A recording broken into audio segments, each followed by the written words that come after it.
कर सके। इन्हीं संकल्पों के साथ मैं अपनी वाणी अपना ईवीएम का बटन दबाकर उनको दिल्ली भेजने का काम करें। धन्यवाद। जय हिंद, जय बिहार, जय कर्पूरी, जय जदयू, जय नीतीश। जिला जनता दल यूनाइटेड के जिला अध्यक्ष। अभी जो 5 राज्यों में चुनाव हुआ, 3 राज्यों में चुनाव हारे हैं महागठबंधन या कांग्रेस आई या जो मूल पार्टी कांग्रेस ही चुनाव लड़ रही थी। मेरा इस पे कहना है कि माननीय नीतीश कुमार जी ने पूरे देश में एंटी बीजेपी के बाद जितने लोग हैं सबको गुलबंद करने का काम किया है।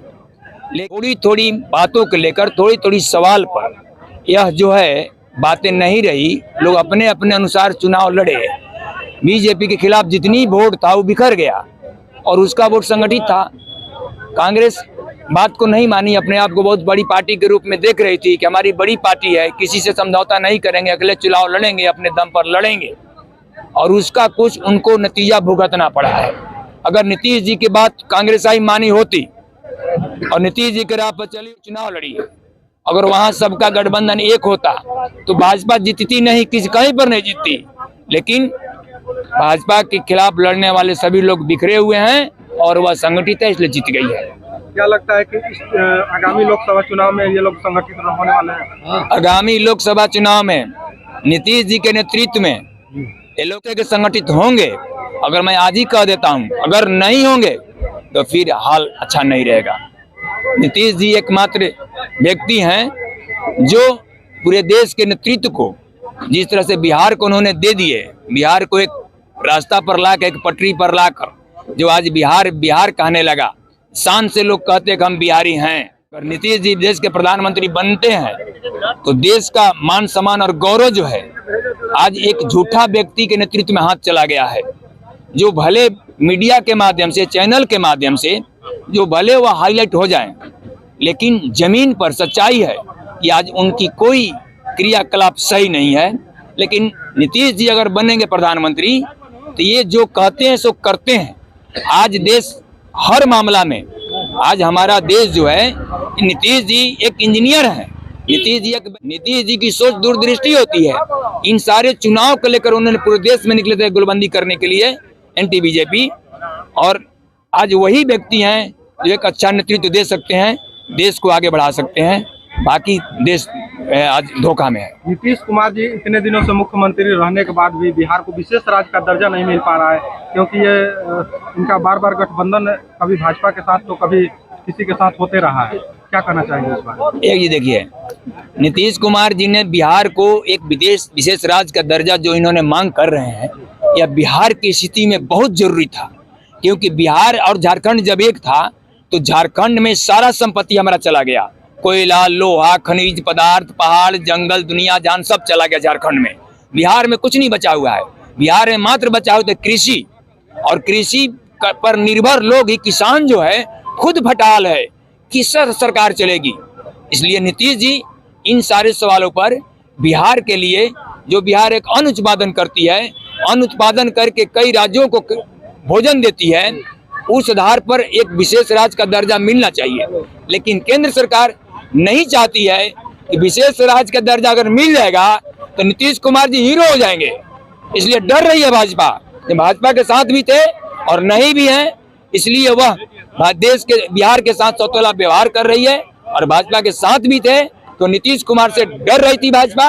नीतीश कुमार जी को अगर विशेष राज्य का दर्जा देते हैं तो नीतीश कुमार जी मोदी से कहीं बहुत आगे निकल जाएंगे और देश की गति संभालें, यही भाजपा को डर था। इसीलिए वह विशेष राज्य का दर्जा नहीं दे रही है सरकार। भाजपा को रोकने के लिए बिहार में आप लोगों की तैयारी किस प्रकार से रहेगी? देखिए, भारतीय जनता पार्टी इस बार रुक जाएगी। जिस तरह से नीतीश कुमार जी बिहार में जो गठबंधन बना हुआ है, अगर हम उस तरह से मजबूती से रहें, चाहे राजद हो, सीपीआई, सीपीएम, कांग्रेस आई और जदयू अगर रह जाते हैं ईमानदारी से, तो निश्चित है कि भाजपा का यहाँ से पतन हो जाएगा। क्या जो अलायंस पार्टी बनी हुई है, इसमें बहुत सारी पार्टियां एकजुट होकर लड़ रही है इस बार भाजपा के खिलाफ, क्या लगता है सीट बंटवारे को लेकर इसमें भी झंझट और टेंशन नहीं उत्पन्न होंगी? देखिए, थोड़ा बहुत विवाद रहेगा, ऐसा बात नहीं है। और पार्टियां हैं जिसमें मुकेश सहनी जी हैं या बहुजन समाज पार्टी है, लेकिन इन लोगों से भी बहुजन समाज पार्टी जैसे लोगों से भी बातें हो रही है, वह महागठबंधन के साथ आवे, इंडिया के साथ सर सबसे पहले तो परिचय दे दीजिए अपना। अरविंद कुमार, नेता जनता दल यूनाइटेड। सर जैसा कि यहाँ पर कर्पूरी चर्चा रखा गया था, क्या उद्देश्य है? पिछले 18 वर्षों में जननायक कर्पूरी ठाकुर के सोच के आधार पर जो सरकार चल रही है, मुख्यमंत्री नीतीश कुमार जी ने अपने 18 वर्षों के इस सफलतम कार्यकाल में समाज के सभी वर्गों के लिए जो काम किया है, जननायक कर्पूरी ठाकुर जी के अधूरे सपनों को उन्होंने पूरा करने का काम किया है। उसी काम को बताने के लिए राज्य के सभी विधानसभा क्षेत्रों में जनता दल यूनाइटेड की ओर से जननायक कर्पूरी चर्चा का आयोजन किया गया। आज उसी क्रम में विधानसभा क्षेत्र में पार्टी की ओर से जननायक कर्पूरी चर्चा आयोजित किया गया था, जिसमें आज हम लोगों ने शरीक किया। सर भाजपा के इस बढ़ते प्रभाव को, जैसे कि अभी 3 राज्यों में बीजेपी ने चुनाव जीत हासिल कर लिया, क्या कहना चाहेंगे?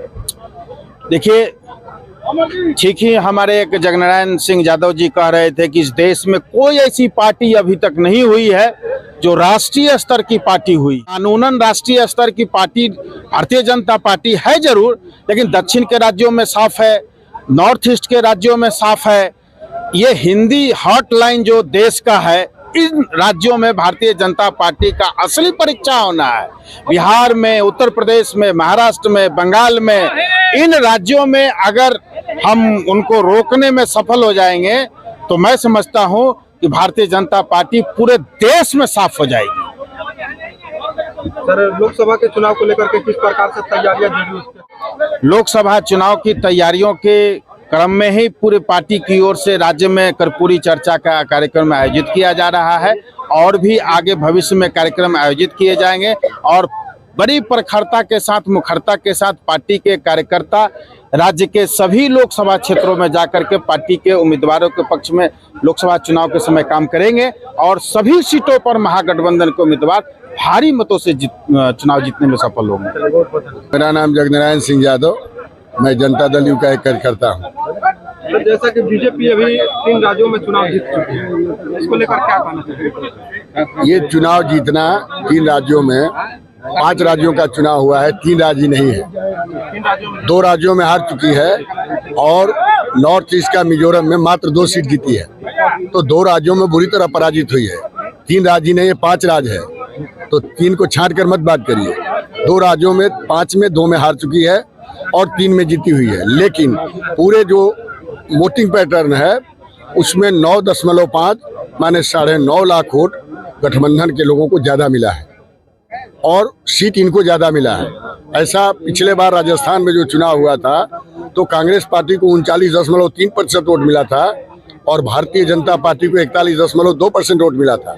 फिर भी कांग्रेस के एमएलए की संख्या ज्यादा हो गई थी और चुनाव हार गई थी। ये कभी कभी चुनाव में होता है कि जिसको वोट मिलता है उसको सीट कम हो जाता है और जिसको सीट ज्यादा मिलता है उसका वोट कम हो जाता है। उसी हिसाब से चुनाव जीत चुके हैं और अभी असली लड़ाई उनकी ये महाराष्ट्र के पश्चिम और उत्तर में अब जो संघर्ष होगा उसमें तय होगा कि देश की दशा और दिशा क्या है। क्या लगता है कि पूर्वोत्तर में भाजपा किस तरह से आने वाली है? पूर्वोत्तर में तो कोई चांस नहीं है, क्योंकि बिहार, बंगाल में पिछले बार कुछ ज्यादा सीट जीत चुके हैं, लेकिन ममता बनर्जी ने पुनः अपने को बहुत संगठित करके मजबूत किया है।